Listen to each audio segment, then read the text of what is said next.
It's time for the Mr. Sports Show on ESPN 94.7. Call the show now at 330-744-0947. Now, here's your host, Mr. Sports. All right, Marky, you're about to talk to a legend. Say hi to Dan Pecchio. Hey, Dan, how's it going? Hey, Marky, how are you? Good. Happy to have you on. How's everything in Y-Town? You guys got some warm weather up there today, don't you? It's beautiful. 81. Yeah, and they had the heat on when we came in this morning, Dan. I was sweating. You were dripping over there. Oh, my God. Yeah, It was in my eyes. It was like salt water. Never It was seen like sweat brutal like that. and everything. First of all, go ahead. I just want to ask you, Danny, to start it off.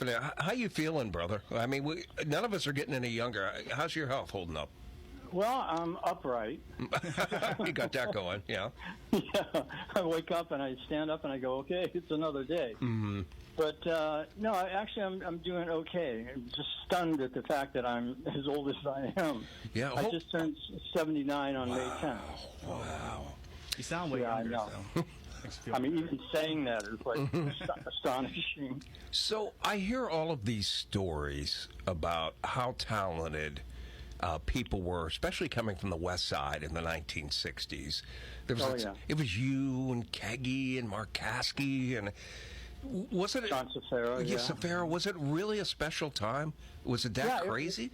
Yeah, it was, and even before us. I remember Johnny Stanko. Mm-hmm. We used to go like when we were in the 8th grade and watch him play with the Del Reys, Mm-hmm. and it was just a great time to be a kid. There was places to go all the time. HOT was just roaring hot. We listened to the radio all the time. Mm-hmm. They had sock hops all over. All the DJs did various places. We played Idora Park, or went to Idora Park and saw bands. Wow. Went to Stambaugh Auditorium and saw bands. The Elms Ballroom and saw bands and danced and stuff. So it was really a hotbed of music. I should add Myron Grombacher in there too, right? Absolutely, Myron Grombacher, and the list goes on and on. Half of the Michael Stanley band ended up coming from Youngstown. Unbelievable. You and Giz, I think Mark Caskey then later. It's like, Gizzy, and then we had Gary Rohan up on sax. Mm-hmm. So it was always a heavy influence, and a good friend of mine, Dick Stroney, and I grew up together, and that's. Everybody else was doing sports and football and all the other stuff, and we were going to see bands play and all that. And he was in a band called the Executioners. Oh, yeah. Roger Lewis was in the Executioners as well. Yeah. And it turns out that they became a cult band long after they broke up back in the early '60s. So I guess somebody got a hold of the record, the Rack, and it was the Guillotine. And it's been in movies. Oh, wow. 2 or 3 different movies. Mm-hmm. So Terry Grimm was the guy who was the leader. And the idea of the Executioners was that they wear hoods over their head. And the reason why they did that was because Terry was an English teacher, I believe, at one of the local schools. And he didn't want to be playing a record hop, in a band and then showing up for English class on Monday. Mm-hmm. So they wore these executioner masks.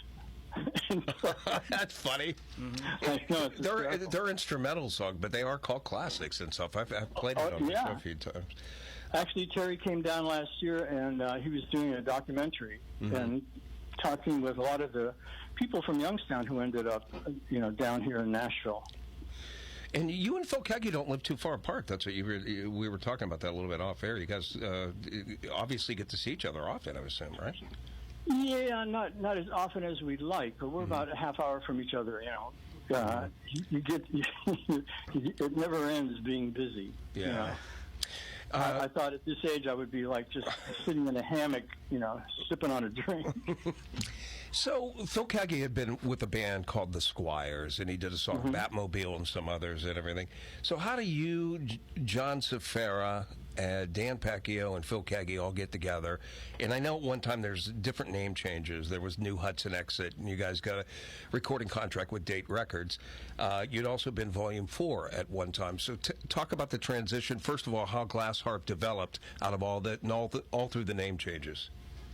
Well, actually, Phil was like 14 when he was playing in bands with like New Hudson Exit and Volume 4 and all that. And I was 4 or 5 years old. I was in college, I believe, even, and I hadn't even play yet. I didn't start playing an instrument until I was a freshman in college. So we used to see this little kid phenom, on a guitar playing, and he looked a little like Paul McCartney, and he just, played this wizard. Well, John Cifera was doing the same in other bars, playing at 14, when his dad would drop him off, and he'd be playing with these old guys, and then his dad would come and pick him up after the gig. So as Phil went through those bands, I was in a band called the Poppy. The Poppy, oh yeah. Yeah, Poppy and Human Beings at the time were the two top local bands, and then the Human Beings had a hit with Nobody But Me. And then the Poppy broke up, and I was looking for a gig, and that Glass Harp had already been together. And they were with King's cousin, and his name just... Marculin. Yep, Steve Marculin, there we go. So that was the original Glass Harp. And then Steve went to play with his cousin Ting in a version of The Human Beings. Okay. And that left the door open. There was John Carrasino who stepped in, but he was going to the Navy. So I had been acquainted with John Cifera through John Markovich, who was the sound guy for us in the Poppy. And I talked to John. I said, hey, what would you think about me getting in with Glass Harp? Because the Poppy had broken up. And so he said, well, let me go and talk to Phil. And they thought, I was the older guy, and I sang some Cream songs or something like that. They thought. So they wanted to get me into the band, and that's how that all started. Wow. How about the name Glass Harp? Where did that come from? It's a very unusual name. Well, who come up John tells me the story that they were looking for a name, and they were paging through, like, the dictionary and something like that, or encyclopedia, and they came upon the Grass Harp, and it was written by Truman Capote. So they mispronounced it. Instead of Grass Harp, it was Glass Harp. Oh, jeez, that is funny.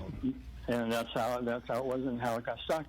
Hey, a little history I want to clarify. I was talking to our good friend Neil Williams, and we were talking about the Strings Attached show, which was the reunion concert. Back in the early 2000. Was it 2001? It was 2000, yeah. 2000, wow. So we were talking about how that all came about, and it actually all started with you. You had, I think you were talking with Neil, saying like, how did these guys get together? How do they do these bands and all that? He said, well, you just call them up. So you called up Phil and you did an interview with him on the air, and you asked them, like, hey, what would you think about doing? You guys never did a reunion show here in Youngstown. So Phil said, yeah, that would be a good idea. And, Phil's agreeable. So you called me and said, hey, talk to Phil. He said he'd be agreeable to do a show in Youngstown. So, we all talked, and we said, yeah, well, that'd be fine. Where would we play? And I think you guys came up with Yankee Lake Ballroom. And I thought, oh, geez. I said, too bad I think Idora Park Ballroom was already gone. Yeah. And so I'm thinking, like, Stamp Auditorium. And I thought, like, yeah, how about the Symphony? And then I found out, they were in Powers Auditorium. So I said, well, let me call and see if that's even possible, because a lot of bands back then were doing shows with symphony orchestras. And since the first album had a lot of production on it, a lot of strings and flutes and all that stuff. So I called Pat Syak. Pat said, they had never done anything in rock and roll. And they said, well, let's talk about it, but you have to talk to the conductor, Isaiah Jackson. Well, Isaiah had done the Procol Harum at the Hollywood Bowl, so he was familiar with doing rock and roll bands. And they said, yeah, let's do it. So that started a long process, because then we never thought about the idea that none of the stuff had been written, because we don't write music, so and they have to read all that stuff. So we got with Jeff Bremer, who was a member of the orchestra and also a jazz bass player, and he and John Cifera went down in the basement. They had this computer program, that they would listen to the records and they would just punch in all the notes and they would play it back. And then they had to write all that stuff out for the symphony. It took like months, to do that. And then we all got together. We had one rehearsal, and then we did the show, which was like sold out, I think, 30 days in advance. Well in advance. I remember we all wore tuxedos, and people were running out in limousines, and every notable was there at Powers Auditorium with the Youngstown Symphony behind Glass Harp. Well, at that point, with all that work done and everything, we were wondering, like, this thing could be a total train wreck. Mm-hmm. And, you get a little bit of jitters before you go on and stuff.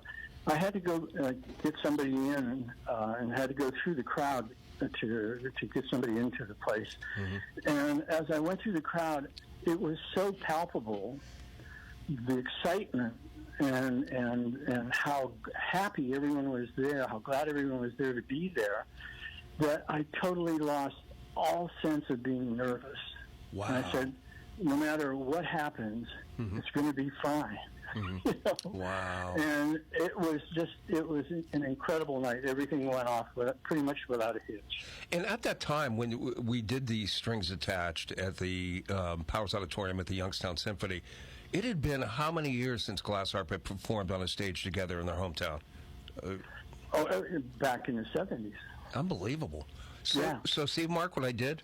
Yeah, that's see, I got the boys. I got the band back together again, literally, so to speak, and everything. That's awesome. It was probably like the biggest concert in Youngstown, ever with the symphony. I mean, 2,800 sold out, so you couldn't buy a ticket. Mm-hmm. It was, and then it was so good that when we listened back to the tapes of it, we said, like, wow, we have to put this on a record.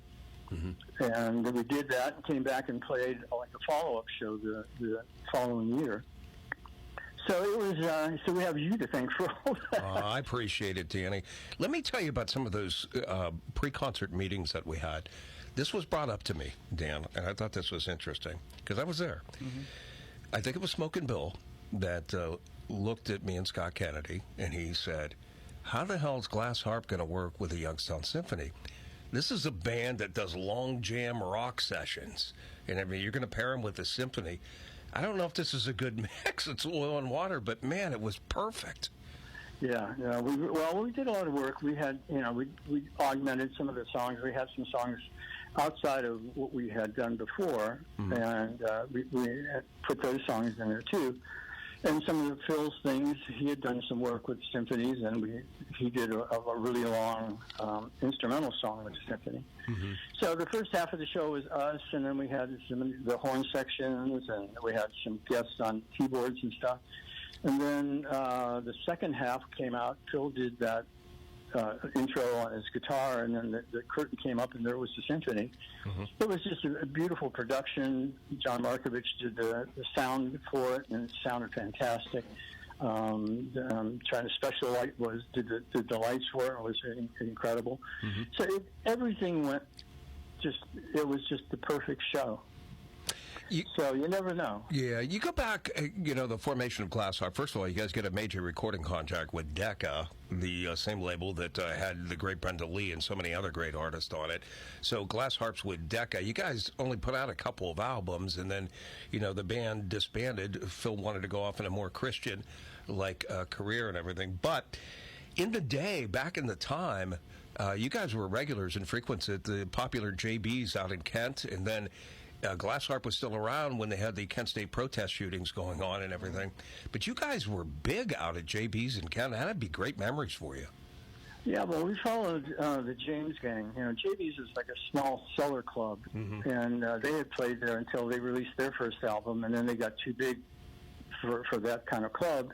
And Joe Buzak that's where JB came from. Joe Buzak, he was a Polish immigrant. Mm-hmm. And so he was looking at, James Gang were 3 people, and you only had to pay 3 people. He was looking for another trio, and we happened, along. We thought, well, if James Gang are playing here, this might be a good club to try looking at. Mm-hmm. So we went in there. We had no following at all. It was very local, and it seemed to follow the radio stations. Like there was HLO in Akron, right. There was Wixie in Cleveland, and the bands all stayed kind of in those areas. And so for us to go up to Kent was like really out of the ordinary. But we built up a following then. We ended up getting a record contract, and then we got too big. And then, in fact, I just saw Joe Walsh last week with the Eagles. Wow. How bizarre is that? And Joe Walsh had a tryout with the Glass Harp Band, right, at one time? Well, no, Phil and Joe played. You know, occasionally we would play some shows together. We played a couple of colleges. We played a couple of team places together. How cool back is in that? the early days. Yeah, I mean, all the bands. Like I said, there were so many places to play and doing all that stuff. And but you know, you never know how things came up. And then, well, something to talk about here. When we did Carnegie Hall, it was sort of like we were in the middle of doing the Synergy album in New York City at Electric Lady Studios. Okay. So we didn't have any studio time on the weekend, and Decca would always have something for us to do. So they said, hey, we got you on the bill with the Kinks at Carnegie Hall. So our producer said we should record that on the mobile truck and just have it. So that was supposed to be our next album, and then Phil announced that he wanted to go off and do the Christian thing. So the producer wanted to do one more studio album, and Phil agreed to it, and we did Makes Me Glad. And we thought then we would release the Live at Carnegie Hall even before that, but it just never got released. So years later, and there was a fire at Electric Lady Studios, and there was a lot of damaged stuff, and I think part of our stuff was damaged.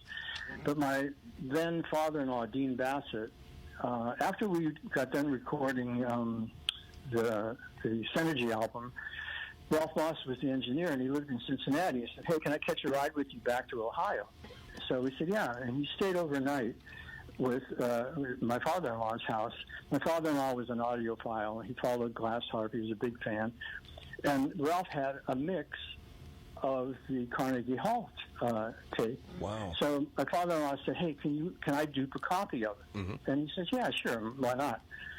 So it turned out that tape provided some of the music for it that we didn't have from the original 2-inch tape stuff that we had back in Electric Lady. Wow. And then we released that album, I think, in the 90s, 93 or something like that. Okay. And then now, 55 years later, we released it on vinyl. And it's like Glass Harp Live at Carnegie Hall on vinyl. And Phil went back, and the problem with it was we did Can You See Me, which was like a 27-minute song or something, 28-minute song. Yeah. We couldn't fit it all on vinyl. So I told you, long jam sessions for this. Yeah. Mark's looking at me, 28-minute song. I said, yes, this is what Glass Harp would do. Yeah, go ahead. So Phil said, he was working with Tom Galata for and he was doing the band camps for Phil and for Glass Harp, which is a really interesting thing. All of the stuff that has been recorded on Glass Harp on a lot of those live shows and things that we did, even personal recordings and things, are up on Bandcamp. So if anybody's interested in checking out some of the original old stuff and live things and some things that nobody ever heard of. Well, Tom Galata is sort of like in charge of all that stuff. And he said, why don't we put this on vinyl? So Phil went back and he edited the 28-minute song down to enough that it would fit on the record. And they put a beautiful package out. They have like a 4-page insert with stories by Neil Williams and all the lyrics and great pictures, frameable stuff. The vinyl itself comes in different colors. I have one in black and one in like teal blue. How cool is that? Oh, yeah, it's really neat.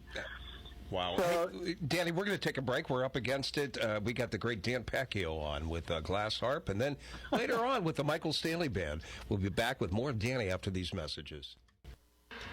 All right, we're back on the Mr. Sports Show. Fascinating interview with legendary musician Dan Pecchio, and we were talking off air and everything about that Magic Night with Strings Attached in 2001.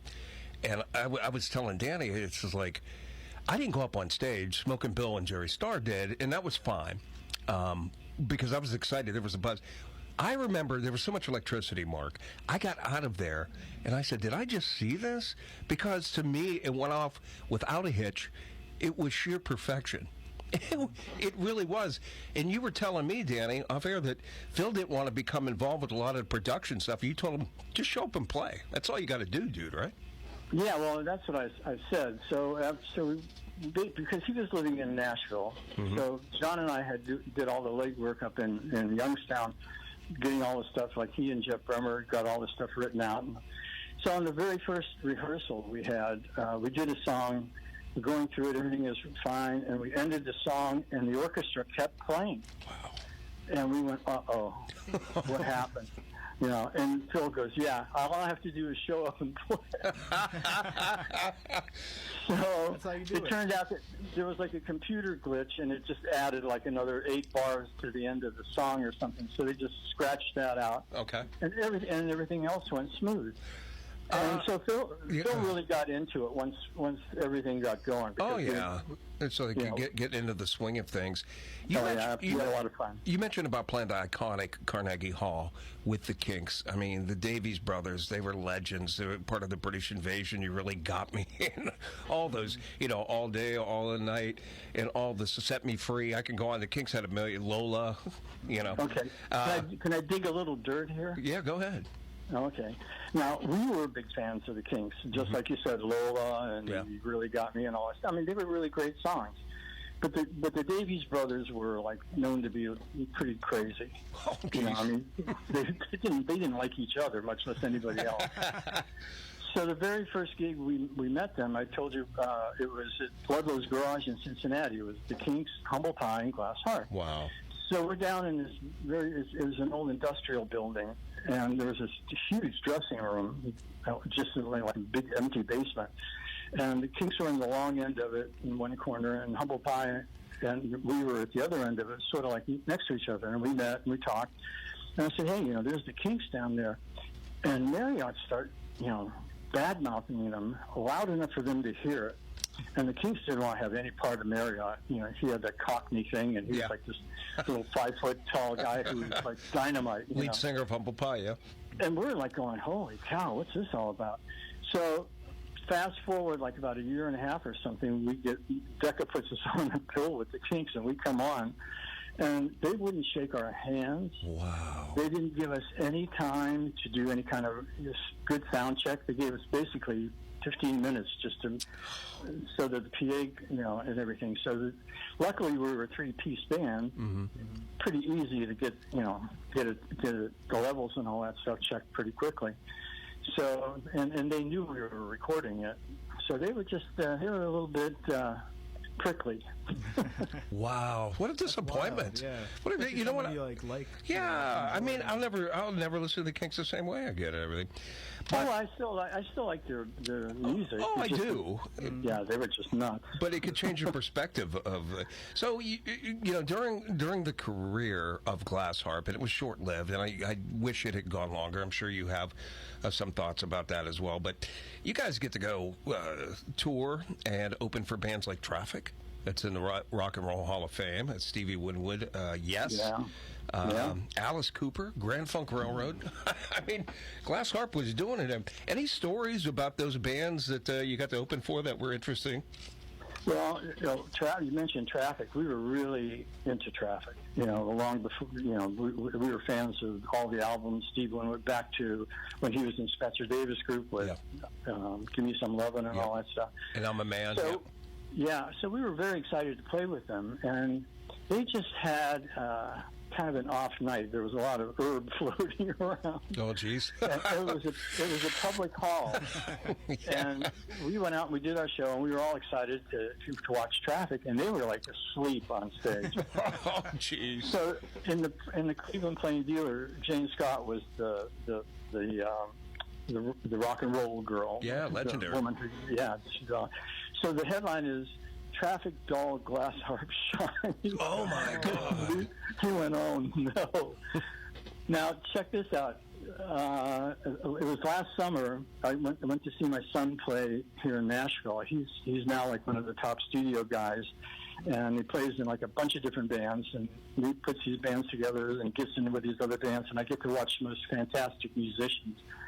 And one of the musicians was this young girl singing, and it was Steve Winwood's daughter. And I told her that story, and she said, "Oh, I can't wait to tell my dad." Oh my gosh, That's awesome. Because he lived here for a while. He married an American girl, I suppose. And so she's here, and she goes to visit him a lot. Steve Winwood, one of my favorite artists of all time. I told her, I said, "Your dad has the voice of God." Yeah, absolutely fantastic and everything. You guys were obviously influenced by, you talked about the British invasion, no doubt. I mean, you guys kind of almost look like the Beatles.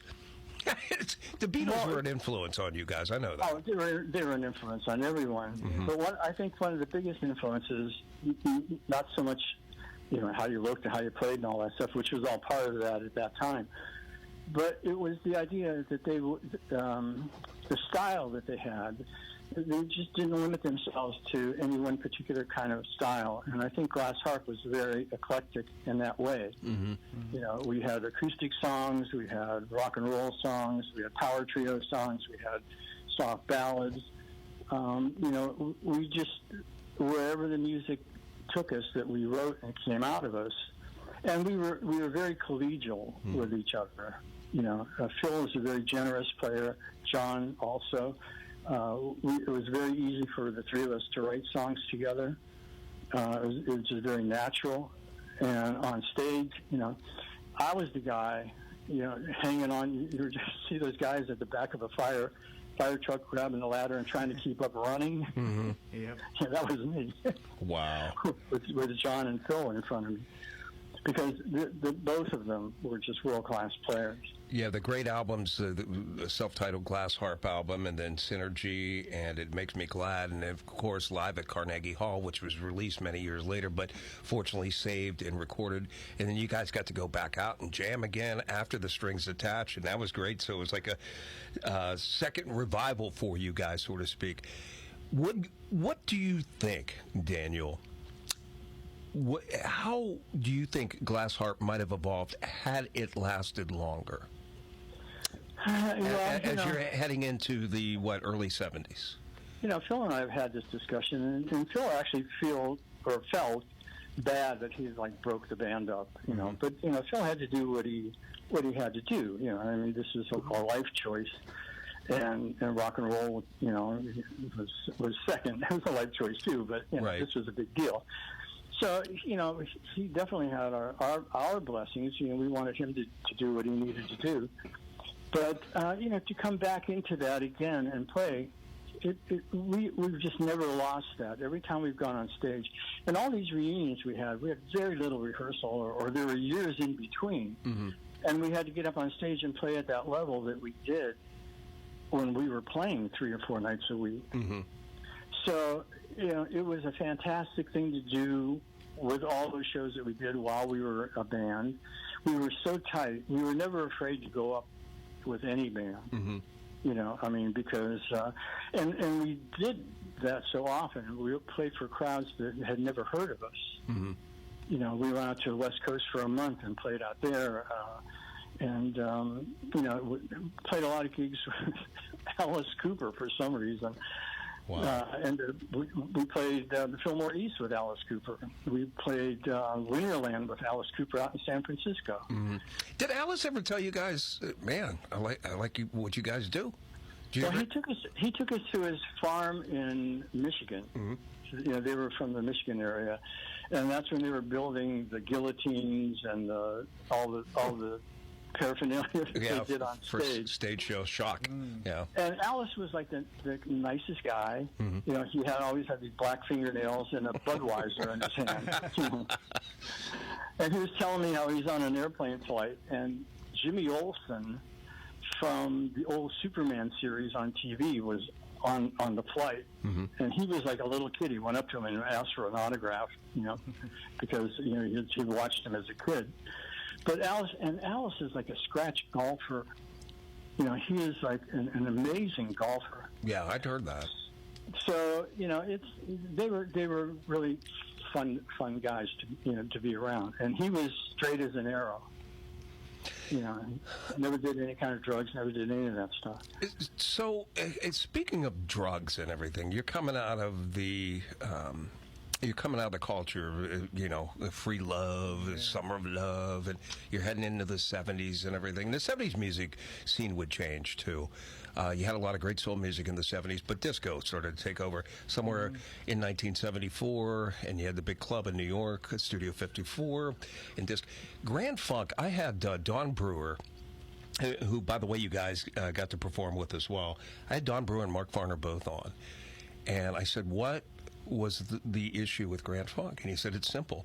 With the Rolling Stones and Rod Stewart, a number of people evolved, and Blondie even, who had been a punk rocker, Deborah Harry, and took on the disco era. He goes, we refused to do that, and we were not going to be part of disco. I can't.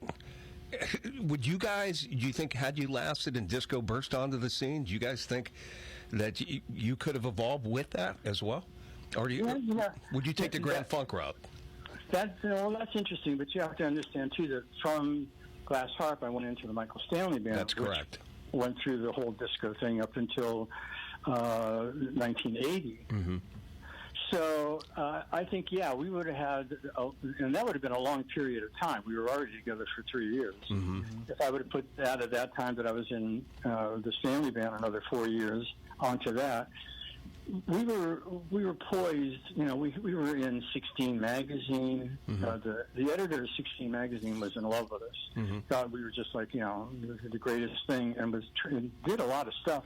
We didn't have a hit record. We didn't have anything, and she had us in 16 magazine and Pink Tiger Beat and all that stuff. Right up to a Bobby Sherman and those guys and David Cassidy. Yeah. We were in one of those things where pick out the thing that's wrong in this picture. Too funny. So Phil always felt bad, like, gee, I kind of like broke up the band. Maybe we could have done it, but I always looked at it as like maybe it saved our lives because that was a pretty crazy time. And, you never know what would have happened. Things happen for, I know it's a cliche. Things happen for a reason. I say the same thing. Yeah. I think everything worked out really well. We got to do what we got to do. We came out of there fairly sane. Yeah. And intact. So, did Glass Harp party hard? I mean, you're with some raucous musicians there, and especially considering the time period. Do you guys have fun back in the day as well?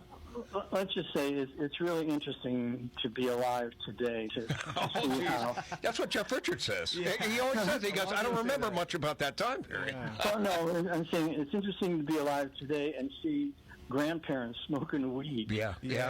And how about it's legal now? Right. Danny, that's what I'm saying. Danny, hang on a second, brother. We're coming back with more of the great Dan Pecchio with Mark Stanovic and I on the Mr. Sports Show after this. All right, we're back on the Mr. Sports Show. We got the great Danny Pecchio on with both Glass Harp and the Michael Stanley Band. So Glass Harp breaks up, Danny. And around 1974, you, Jonah Coslin, and Michael Stanley hook up. And it's like, Michael had been singing with a band called Silk, dating back to the late 60s. And then you guys all decide to form the Michael Stanley Band, and then the legend was born, become a Cleveland iconic band and everything. What was the formation like for you? And were you excited to get back, into the big time again with MSB? Yeah, I think, after when you're in the mix of all that thing, you just think, well, okay, I've finally gotten to this position, and it's going to continue on the rest of your life because, you know how to do this. Right. But that's not how it works. And I was just lucky enough that after Glass Harp broke up, Michael was putting this band together. He had worked with Bill Sinzik on 2 albums. Right. And Bill told him, he said, you have to go out and promote these records. I can't be just bringing people in. He would grab whoever was in the studio, like Joe Walsh played on his stuff, and Hello, It's Me, which is Sanborn, I think was Clarence Clemens. Sanborn. Yep. Sanborn brought in. Yep. On keyboards, I can't think what his name was. Anyway, so they said, you've got to put a band together. and I think Michael had just been let go of his day job, and his wife was expecting twins, and she was a teacher. So they had a little nest egg, and he goes, if I get another job, I'll never end up doing this again. So now it's either now or never. So they got a hold of, David Spiro had a friend, Jonah Coslin, and he was a singer-songwriter. I don't think Jonah ever played in a band. Yeah, he was on the show a couple of weeks ago. Actually, about a week ago, Jonah was here. I talked to him on the phone. He was headlining out Pecchio and everything. He said those days with MSB, man, he goes, it was hard to leave the band, but he wanted to start Breathless, but he said he loved you guys. Yeah. What's that, Mark? I was saying, I know my mom's a huge fan of MSB. Oh, yeah. A bunch of their CDs, so... Yeah, so when we went up there for the first time, and they sent me the records. Well, it's not too hard a call to make when you're living in Youngstown in Cleveland, right? And somebody is saying we're going to go make a record, And I listened to the stuff, and I thought it was good. I thought it was sort of like he was sort of a balladeer, like Jim Croce or something like that. I said, I could do this. Yeah. So we got together, and I enjoyed doing the harmonies with the three of us. I brought a lot of the harmony stuff that we did in Glass Harp into that band. And because neither Jonah nor Michael had done a lot of harmony singing with bands. And then when it was time, we were playing on stools. I said, so I really miss. I went from a trio to like no drummer.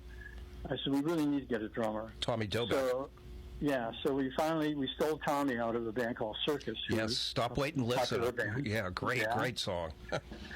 So the legend goes that Tommy never actually joined the band, but he came over and he rehearsed with us and did some stuff. And then he finally started saying, well, this is getting a little awkward. He says, I got to find a place to stay because I'm living at the band house. And that's how, and I was driving up from Youngstown to Chagrin Falls. That's where Michael was living, just outside of Chagrin Falls. So we found a house in Chagrin Falls, and Tommy and I rented it. And I ended up buying the house, and I've been there for over 50 years. Wow. So, and I just saw Tommy a month ago. I went back up to Ohio, and we had a chance to do lunch, and our face hurt from laughing. After... That's always my cheeks were sore from laughing for about an hour.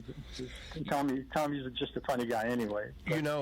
A couple of legendary live albums involving regional greatness would be Live at Carnegie Hall with Glass Harp, and also I consider Stage Pass, which is a live album put out by the Michael Stanley Band, with like 77 or so, if I'm not mistaken.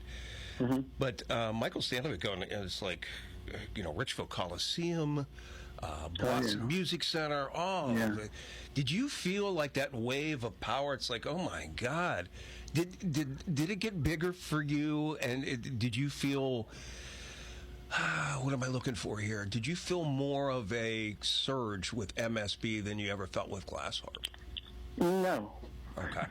Strangely. Okay. In fact, I got a lot of grief from the guys in the band when we did the first album. Bill Simzik was the most fun I've ever had in the studio with Bill. At any time I spent it all in the studio with Bill Simzik was a great time. And to do 3 albums with him was just wonderful. But so we did the first album. Obviously Jonah's excited. This is his first album. Right. Michael was excited that the band that he put together was, Simzik really was into. And the album came out really, we thought it was great. So they were all excited about the release, and I said, well, everybody's really, you don't seem to be as excited. I said, well, hey, I've been through like 3 releases of albums that I thought were great, and nothing happened. So, I'm just a little reserved. I can't help it. I've been here, and that's what happened. Nothing happened. So then we did the second album. Nothing happened. It got to the point where Michael said, I think that my name is holding us back, because he was known as a sort of like a balladeer kind of thing, And he goes, maybe we're now a band. He had crossed over. He wanted it to be like the Springsteen, and that's when Michael Stanley became Michael Stanley. Right. He took on this whole other persona of being like the Springsteen type of thing. So of course, we went from 3-piece to 4-piece to 5-piece. And then when I left, it went up to 6-piece, 7-piece, 8-piece. Wow. He just kept adding people into the band. It was like a crew up there. Danny, what year did you leave MSB? It was around just before 1980, I believe. Okay. 79, something like that. Okay. And then Gary Markowski, a longtime friend of yours, would end up being the front guitarist with the band as well. Well, Gary was in the band when I was in the band. He came in after Jonah left. Mm-hmm. So we went out and we went to Wales and did the album with Mutt Lange. Wow. That's a legendary name in music, Mutt Lange. Yeah, he nearly drove us all crazy. He was a tremendous tunesmith. He knew how to put a hook together. He knew how to put chorus and verse together. Mm-hmm. Great arranger, but not a very good engineer. And so most engineers, get your sound together and the sound they want from the board. Mm-hmm. Well, we had to make the sound go into the board, so we had to change our style. I had to play with a pick. Tommy was playing so hard he was breaking rims on his drums. Oh, jeez. So we all left that. It was a great experience, but we were all pretty well nuts by the time we left. And it was a great album. It was a really great sounding album. A lot of really interesting things on that album. I got a question here from Neil Williams, and I know you love Neil and all he's done for Glass Harp and all the Glass Harp fans. One, there's a Glass Harp Facebook page, which people need to know about, right, Danny? Talking about that, yeah. Well, yeah, they're always putting a lot of interesting things up there, and it pops up on my Facebook stuff, and I see things that I didn't even realize what happened. That's pretty cool. And then Neil wanted me to ask you the question. One question I never got to ask Danny, how different was touring with Glass Harp as opposed to touring with MSB? Yeah, that's an interesting question. Well, first of all, it was a different time. Mm-hmm. Mm-hmm. It's strange that just a matter of 2 or 3 years, how everything changed from the 60s into the early 70s into the mid 70s. Michael's stuff was very song oriented. There weren't a lot of long jams and stuff like that. Mm-hmm. We even, we dressed differently. We were a little bit more glammy, than we would have been in Glass Harp. In the 60s with Glass Harp, early 70s with Glass Harp, you'd play in a club and people would just sit on the floor. Nobody danced. Right. Everyone came to watch the band.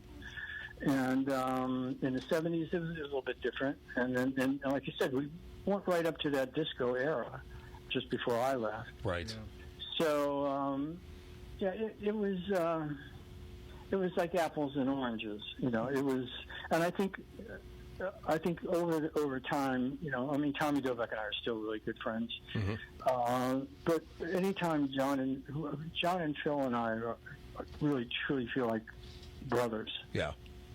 And the chemistry. Yep. And it's sort of like your first romance kind of thing, Yep. When you go through it for the first time, there's always something special.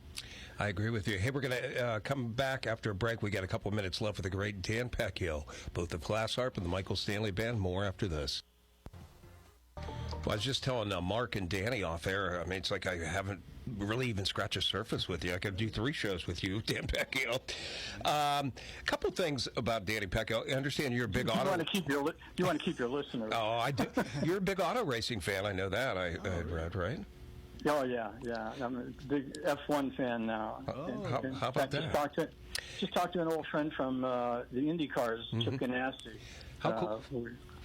We were good friends back in the day when I was doing the racing stuff. And another guy that I hold equally close to my heart, as well as Gary Markowski and Danny Pecchio, John Cifera, of course, and Mike Gismondi. Just what a class act he is. And he's an audiophile. In fact, Dick Clark on American Bandstand, when MSB went on there in '83, tried to stump him with a drifter's question. Never forgot about that. One thing I want to mention here on our way out, Danny, is how appreciative Glass Harp over all of these decades has become of their fan base. Without them, I don't know where this might have gone. Would it have become as iconic as it is? No, and it wouldn't. And there are people, and I want to mention a couple, Randy Turner and Mike Gursky, who are no longer with us, and Tom Wood. These guys would come out to shows, every show, And they would, and like Tom Wood, I would play in Illinois, and there would be Tom Wood, and he'd have his little recording thing going. So they were responsible for a lot of the stuff that's on Bandcamp now. And it turns out that now the audience has given back to us, you know, what they got from us, and it's gone full circle now. Unbelievable. So what they cherished as those recordings, you know, to have those recordings, and then they were able to like provide them for everyone else to hear, and it's a really, you know, who would have ever thought that this is how music would be now? Wow, I just got a from Paul Fitch here. He says, Danny mentioned John Markovich. He was my classmate, and I saw Phil do White Room by Cream playing with his teeth at the old apartment. Yeah. It's like, you know, Yeah, he had that missing finger, and he told me, he goes, especially, you know, after it first happened, and I was in school, I would try to hide because I felt like a freak, you know. I thought everybody was staring at my hand. So he was very self-conscious about that initially. So. Well, sure, yeah, I'm sure it would be, but he's had a lot of fun with it. He was going through an airport one time, and he had his guitar case, and he saw a bunch of deadheads. So he put his hand up as he walked by them, you know, because his hand is just like Jerry Garcia's. They're missing the same finger. Oh, jeez. And the deadheads freaked out. That's too funny. Well, he had a sense of humor about it for sure. That's awesome. Dan Pecchio, I can't thank you enough, brother. Let's keep in touch as always, and I got to have you back. We got to do a Dan Pecchio part 2. Yeah. It's always a pleasure, Mr. Sports. Anytime. Marky? Nice meeting you and nice listening to you. That was great. Mark, a pleasure. All right, we're going to take a break. We're coming back with our final hour after this.